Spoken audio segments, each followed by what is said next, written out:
The Uninvited Guest, Chapter 1, The Stillness of Memory.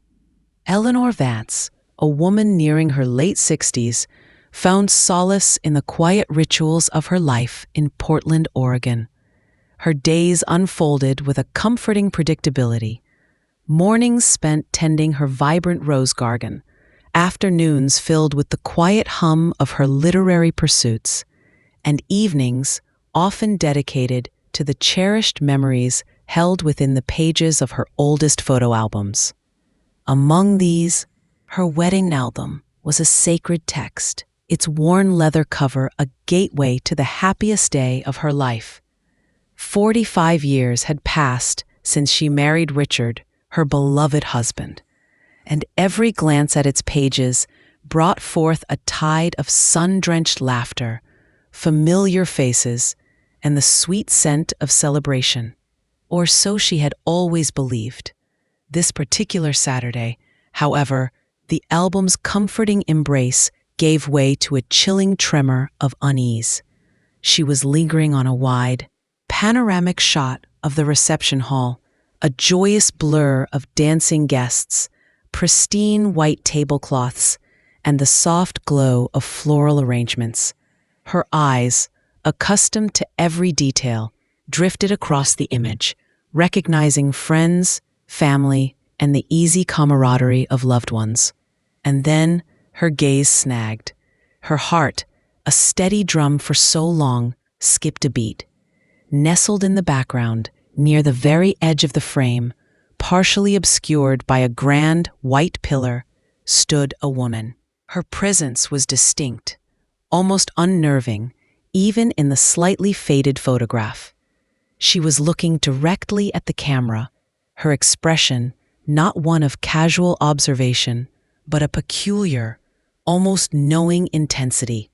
Her hair was a striking, almost defiant shade of fiery red, a vibrant splash against the subdued colors of the room. Her eyes, even in the small sepia-toned image, seemed unusually bright, almost piercing, as if holding a secret light. Eleanor leaned closer, her breath catching in her throat. She didn't recognize her. Not a flicker of memory, not a whisper of a name. She scanned the faces immediately surrounding the woman.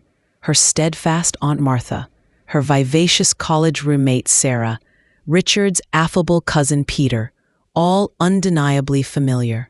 But this woman was an absolute stranger. Yet there she was, undeniably present, a silent, uninvited spectator at the most intimate and celebrated moment of Eleanor's life.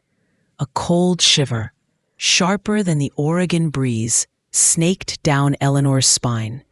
How could a stranger, particularly one so distinct, have been at her wedding? Her wedding had been meticulously planned, the guest list pruned and perfected, every attendee a cherished part of their lives. A woman with such arresting red hair would have stood out, a vibrant anomaly in a sea of familiar faces. Eleanor, known for her sharp observations and impeccable memory, couldn't fathom how she had missed such a striking presence. She flipped through the rest of the album, her heart now thudding with a strange mix of escalating curiosity and a burgeoning sense of dread. She searched every wide shot, every group photo, every candid moment. The red-haired woman didn't appear again. Just that one fleeting glimpse, a photographic ghost in the background of her otherwise perfect day. Eleanor tried to rationalize it, to shake off the creeping disquiet. Perhaps she was a distant relative of Richard's she had simply met once and forgotten. Or a plus one, a guest of a guest, whom she hadn't properly been introduced to. But the woman's direct gaze, that peculiar, almost deliberate intensity, felt too intentional, too purposeful to be a random passerby. It was as if she knew something specific about Eleanor, something about the day itself. The image lingered stubbornly in her mind, an unsettling stain on her most cherished memories. The perfect day felt subtly tarnished, its pristine joy now clouded by this silent, enigmatic presence. Who was she? Why was she there? And why, after all these years, had Eleanor, the meticulous planner, the keen observer, only now noticed her? The question gnawed at her, a persistent itch in the landscape of her mind. She tried to dismiss it, to relegate it to the realm of minor mysteries, but the image of the red-haired woman, a silent sentinel in the background of her wedding, was stubbornly imprinted. It felt less like a forgotten face and more like a riddle, a tiny, unsettling crack in the otherwise solid foundation of her life. She knew, with a chilling certainty, that she wouldn't find peace until she uncovered the truth about the uninvited guest at her wedding. Chapter 2: Echoes and Unsettling Familiarity. The digital copy of the red-haired woman's photograph became a constant companion for Eleanor. She showed it to everyone: her practical daughter Emily, her closest lifelong friends, even a distant, elderly cousin of Richard's who had a reputation for remembering obscure family lore. Each person offered the same bewildered shake of the head, a furrowed brow, and a polite, "No, I don't think so, dear."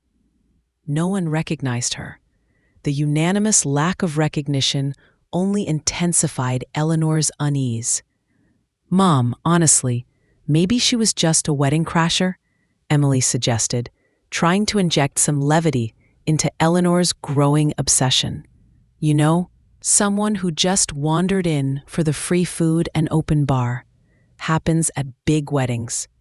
"Not at our wedding, Emily," Eleanor retorted, her voice firm, tinged with a frustration that was becoming more pronounced. "Our guest list was carefully vetted. Every single person was accounted for, personally invited. And look at her, Emily. She's not lurking. She's looking straight at the camera. It's almost as if she wanted to be seen, as if she was there for a reason. Not just for a free meal." The more Eleanor scrutinized the woman's face, the more a vague, unsettling familiarity pricked at the edges of her memory. It wasn't a clear, defined recollection, but rather a shadow, a fleeting impression from a distant, half-forgotten dream. The bright, almost luminous eyes, the distinct, slightly upturned shape of her nose, the subtle, almost mischievous curve of her lips. It felt like a puzzle piece that almost fit into a larger picture, but twisted just enough to remain stubbornly elusive. Her mind struggled, tantalized by the near recognition, frustrated by the dead ends and the persistent blank stares. Eleanor turned to her last, best hope, her cousin Sylvia. Sylvia was the undisputed matriarch of family history, a living repository of every birth, every death, every marriage, and every hushed-up scandal for at least 3 generations. If anyone possessed knowledge of a long-lost relative or a forgotten connection, it was Sylvia. She called Sylvia, her voice tense with anticipation, and described the woman in painstaking detail. Red hair, Sylvia, a really striking shade, and bright, almost luminous eyes, and a very particular smile, almost secretive, mischievous even. Sylvia listened patiently on the other end of the line, the only sound a thoughtful hum. Then a long, agonizing silence stretched between them. Eleanor held her breath, her heart quickening. "Red hair, you say, and a mischievous smile," Sylvia finally murmured, her voice laced with a strange hesitancy. "This is a long shot, Eleanor, a very, very long shot indeed. But it sounds like... No, it couldn't possibly be." "Who, Sylvia? Who does it sound like?" Eleanor pressed, her voice urgent now, a tremor of excitement mingling with fear. "Eleanor, do you remember our great-aunt Mildred Hayes?" Sylvia's voice was barely a whisper, as if speaking a forbidden name. "She was your grandmother's sister. A bit of a black sheep, ran off from home very young, before I was even born. But I heard the stories. No one ever talked about her much after that. She had strikingly vibrant red hair and a reputation for being quite the free spirit. We only have one faded photograph of her, from when she was very young, before she disappeared from the family altogether. Eleanor vaguely remembered hushed whispers of a Mildred during her childhood, a name associated with lowered voices and disapproving glances. A family secret, perhaps, but one that was always dismissed as an unfortunate, distant tragedy. The official family narrative was that Mildred Hayes had died decades ago, in her early 20s, from a terrible, unspecified illness. But Aunt Mildred died young, Sylvia, in the 1940s, Eleanor countered, a cold dread creeping in, clinging to the thread of logic. This woman in the photo, she looks to be in her late 20s, maybe early 30s. Our wedding was in 1979. I know, dear. I know, Sylvia sighed, her voice weary. That's why I said it's a long shot, Eleanor. The Mildred we knew, the one the family acknowledged, died. But the description just fits so well. The red hair, those bright eyes, that almost secretive smile. It's uncanny, isn't it?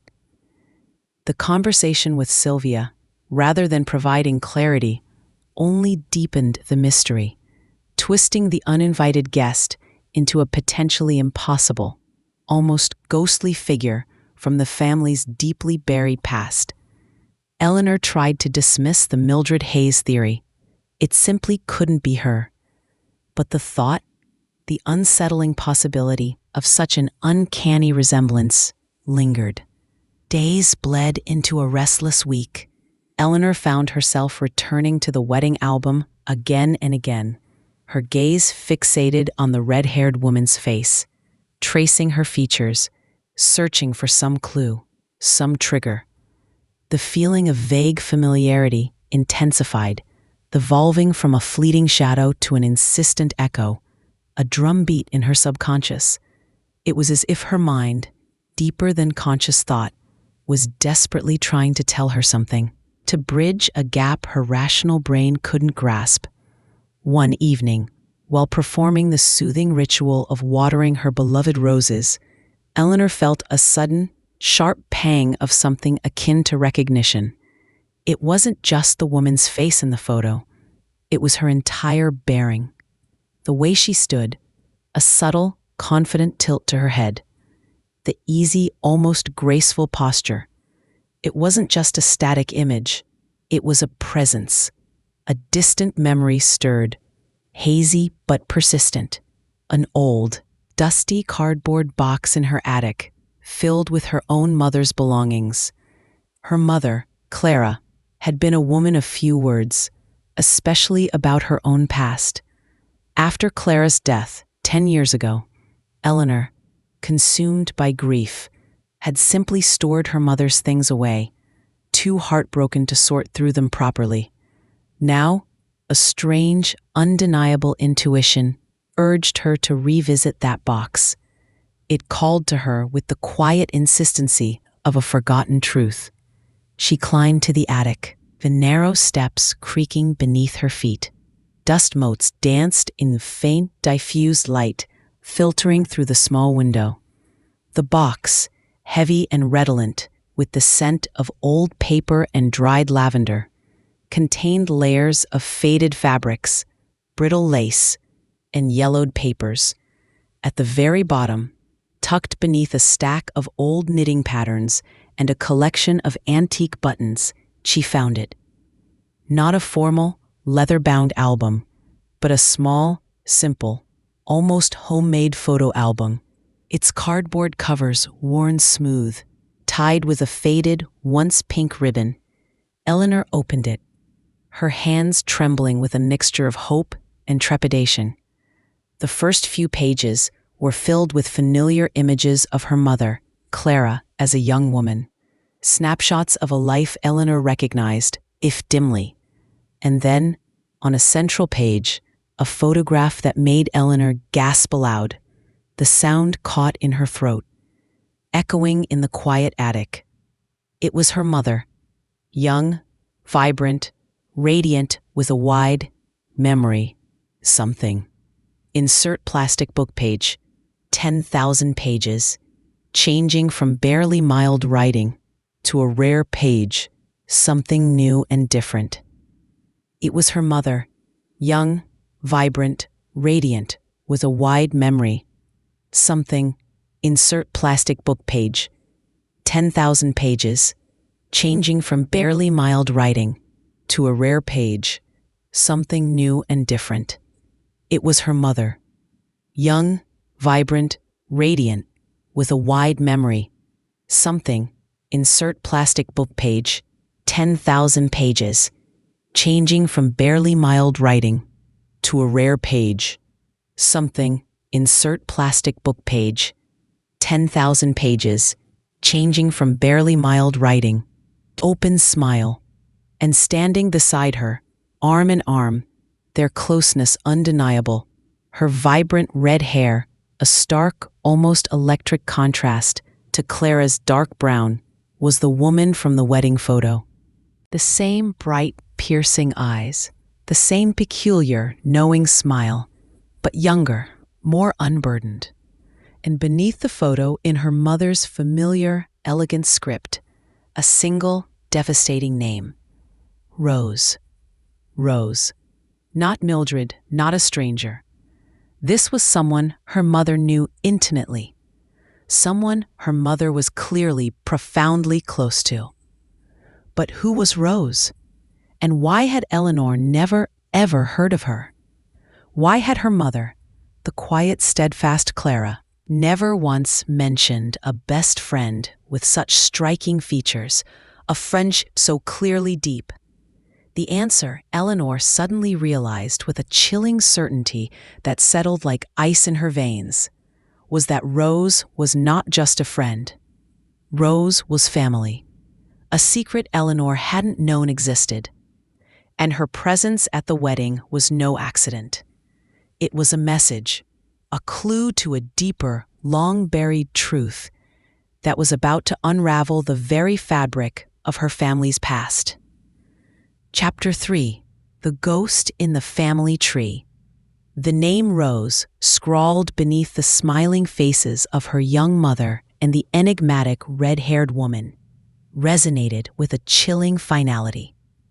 It wasn't a stranger. It wasn't a ghost from a century ago. This was someone profoundly connected to her mother Clara.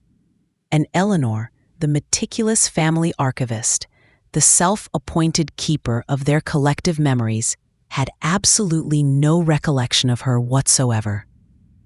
This wasn't just an uninvited guest at her wedding. This was a deliberate omission, a hidden truth that had haunted her most cherished photograph for decades, waiting patiently to be discovered. Eleanor felt a surge of confusion, quickly followed by a deep, aching sense of hurt. Why would her mother, the quiet and seemingly straightforward Clara, keep such a significant person a secret? Her mother had always been private, yes, but never deceptive. The utter lack of any mention of Rose, a woman who appeared so clearly to be her closest confidant, felt like a profound betrayal from beyond the grave. She examined the photograph more closely, her fingers tracing the youthful faces. Her mother, Clara, and Rose looked to be in their late teens or early 20s. The style of their clothes, their carefully styled hair, suggested the photograph was taken in the late 1940s or early 1950s. If Rose was indeed the same woman who appeared at her wedding in 1979, she would have been in her early 50s then.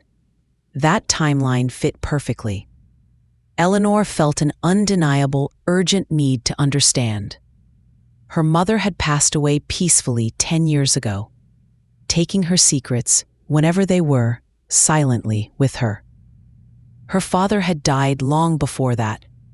There was no one left to ask directly, no one to unlock this perplexing puzzle. Unless a flicker of hope ignited. She remembered Aunt Susan, her mother's older sister, now living in a quiet nursing home in the gentle hills of New Hampshire. Aunt Susan was sharp, though her memory sometimes faltered on recent events. But if anyone in the family knew about Rose, if anyone could shed light on this profound secret, it would be her.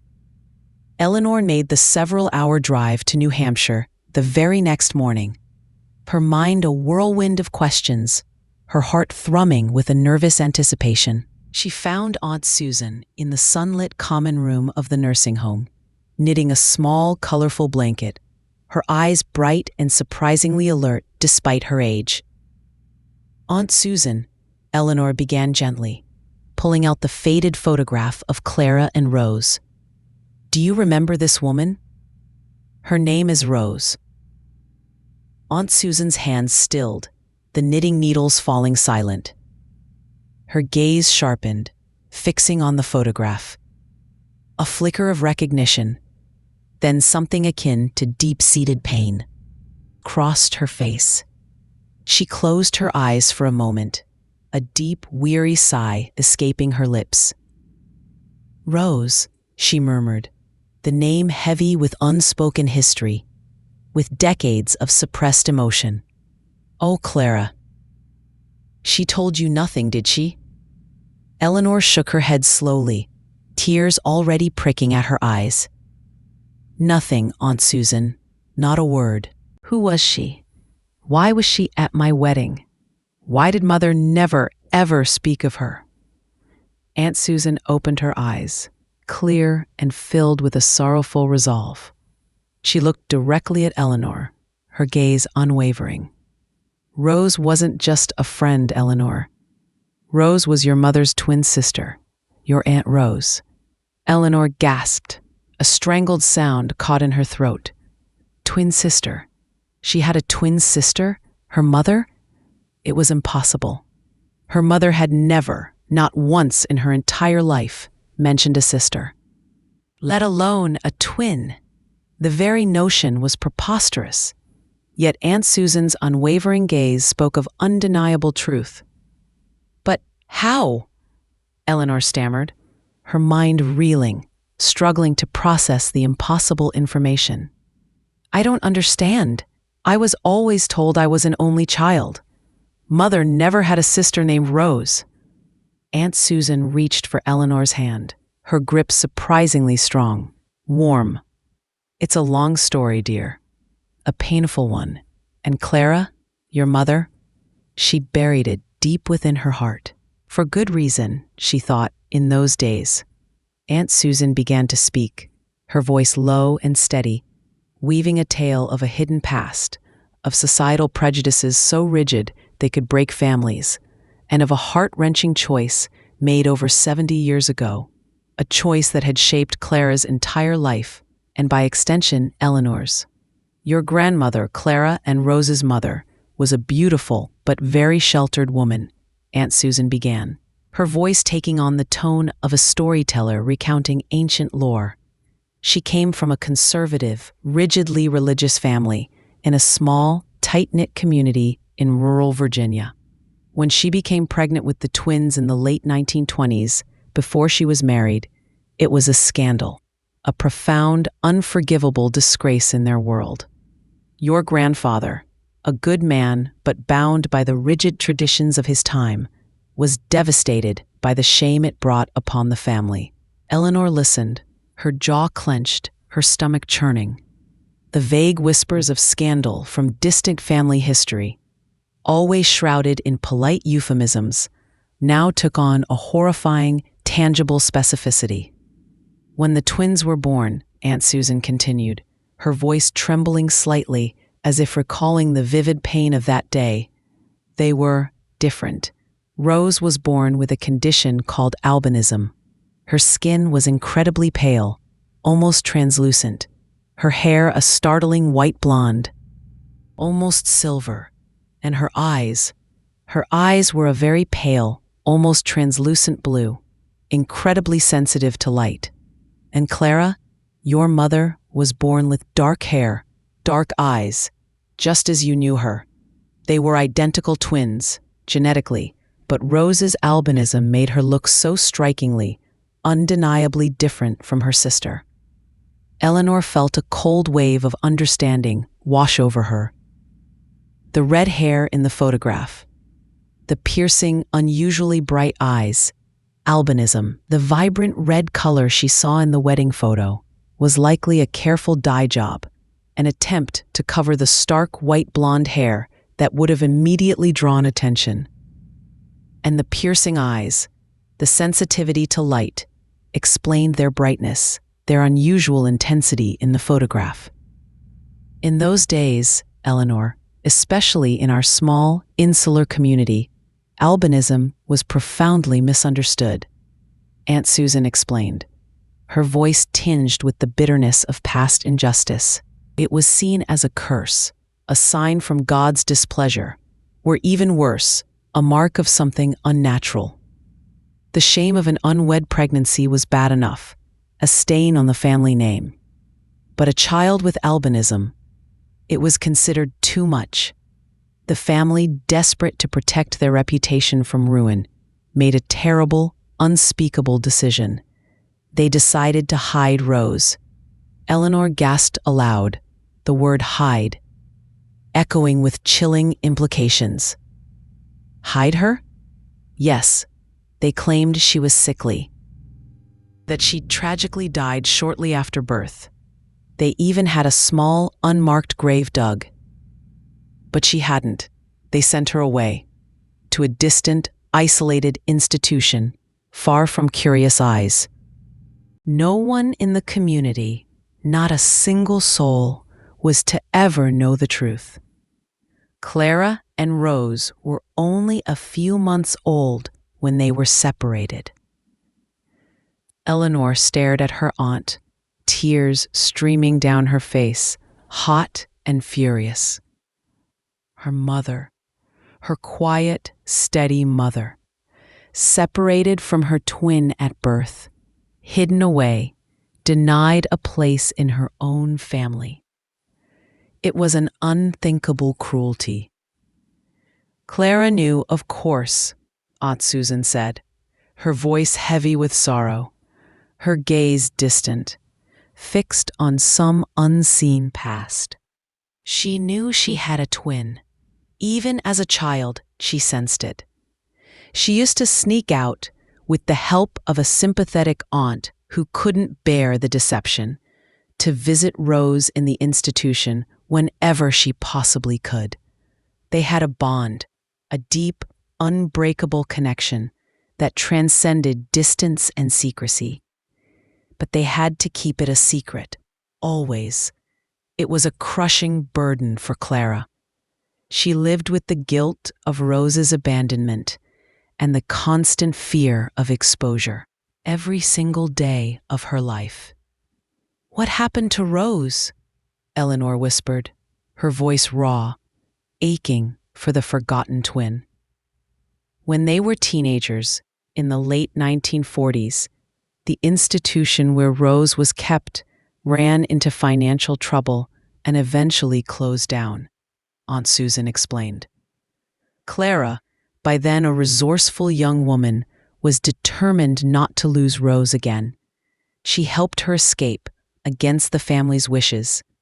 They lived together in secret for years, away from the prying eyes of their hometown, in a small rented apartment in Richmond. Rose worked odd jobs, mostly behind the scenes, away from direct public scrutiny. Clara finished high school, then found work as a secretary. They were inseparable, those two. That's when that photo was taken, I imagine. A fleeting moment of shared joy before Clara met your father, before she decided to try and live a truly normal life. And then, Eleanor prompted, dreading the inevitable, heartbreaking answer. Clara met your father, Richard. He was a good man, Eleanor, kind and loving, but traditional, from a respectable family. Clara was terrified to tell him about Rose, about the family shame, about the burden she carried. She knew she couldn't bring Rose openly into their life without risking everything: her engagement, her future, the very respectability she had desperately sought. So she made the agonizing choice, Eleanor. She left Rose behind, again. Not completely. They stayed in touch, secretly. Phone calls, occasional clandestine visits, always under the cloak of darkness and secrecy. But Rose was never to be publicly acknowledged. Clara made her promise, a vow sealed by a lifetime of shared pain. A profound sadness settled over Eleanor, heavy and cold. Her mother's life, a quiet facade, built on a foundation of profound heartbreak and relentless secrecy. The uninvited guest at her wedding was not a stranger, but her own aunt, attending in secret, honoring a lifelong promise to her twin sister. It was a testament to a bond that defied societal judgment, defied decades of enforced silence, and persevered against all odds. The woman with the bright eyes and the knowing smile wasn't just a random guest. She was family, a hidden matriarch, silently celebrating her niece from the shadows. And now, Eleanor finally knew the full, heartbreaking truth behind her mother's deepest, most guarded secret. Chapter 4: A Life in the Shadows, a Love Unbroken. The silence that followed Aunt Susan's confession in the nursing home room was no longer empty. It was thick, heavy with the weight of generations of unspoken pain and the profound sacrifice made by two young women. Eleanor sat motionless, her hands still clasped in her aunt's, tears silently streaming down her face, a silent testament to the raw emotion that coursed through her. Her mother, Clara, the steadfast, quiet woman she had known, had lived an entire life, burdened by this agonizing secret, denied the open comfort and companionship of her twin sister, Rose, by the cruel hand of societal prejudice and a family's desperate bid for respectability. "Clara loved you very much, Eleanor," Aunt Susan said, her voice soft, breaking the profound stillness, her gaze distant, fixed on some unseen past. But this secret, it shaped her, it made her careful, reserved, always looking over her shoulder. She always worried that something would slip, that the truth about Rose, about the family shame, would somehow come out and tarnish your life, your father's hard-earned reputation, everything they had built.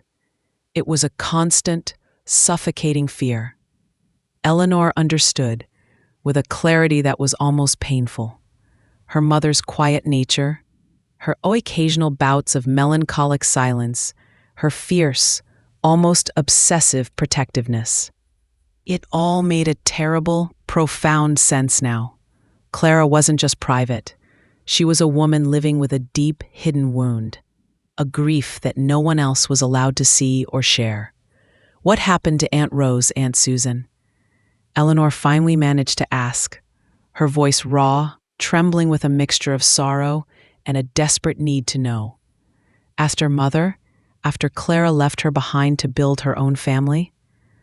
"Rose was strong, Eleanor, fiercely independent," Aunt Susan replied, a hint of deep admiration, almost reverence, in her voice.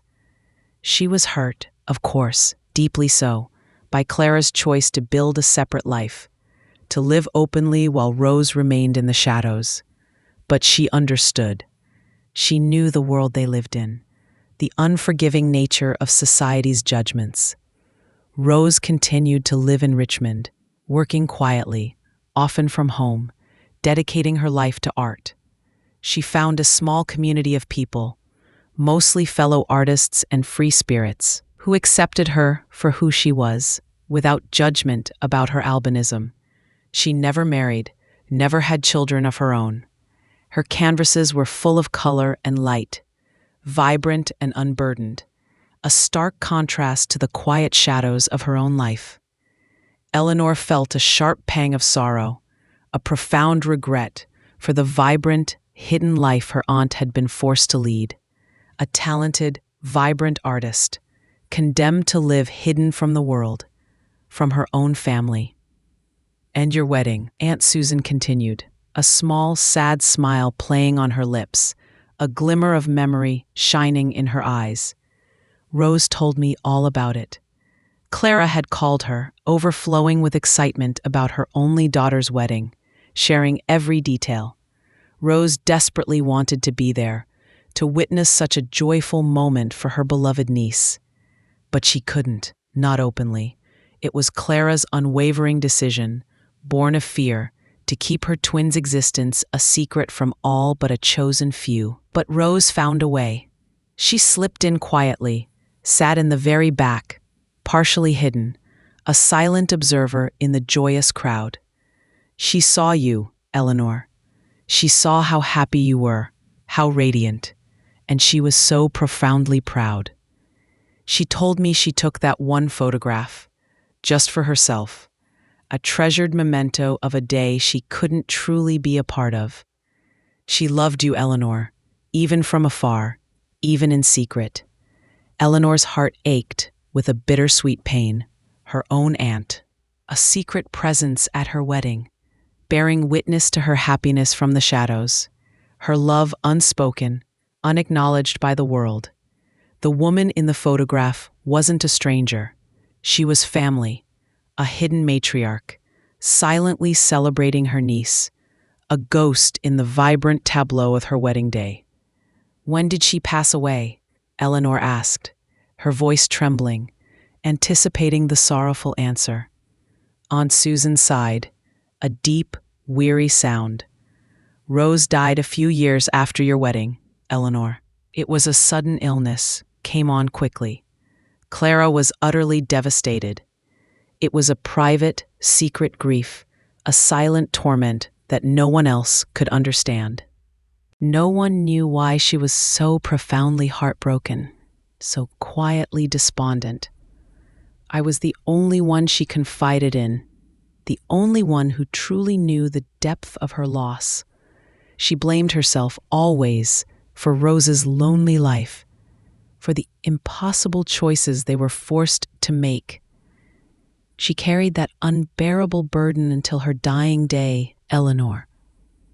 Eleanor felt a profound, almost dizzying understanding of her mother's life, the subtle melancholy that had always seemed to cling to Clara, the quiet strength that belied a deeper, unshareable sorrow.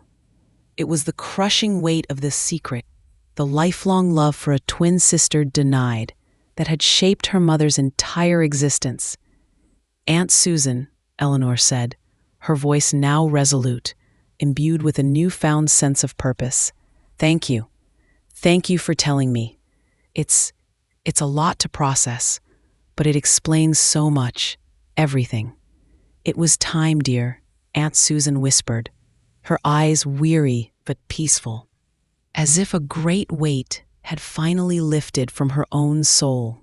"I promised Clara I would only tell if it ever became necessary, if the truth was ever needed. And now, it seems it was. The photograph, it was a sign." Eleanor spent the next few days in a quiet haze, absorbing the monumental truth that had shattered and then reassembled her understanding of her family.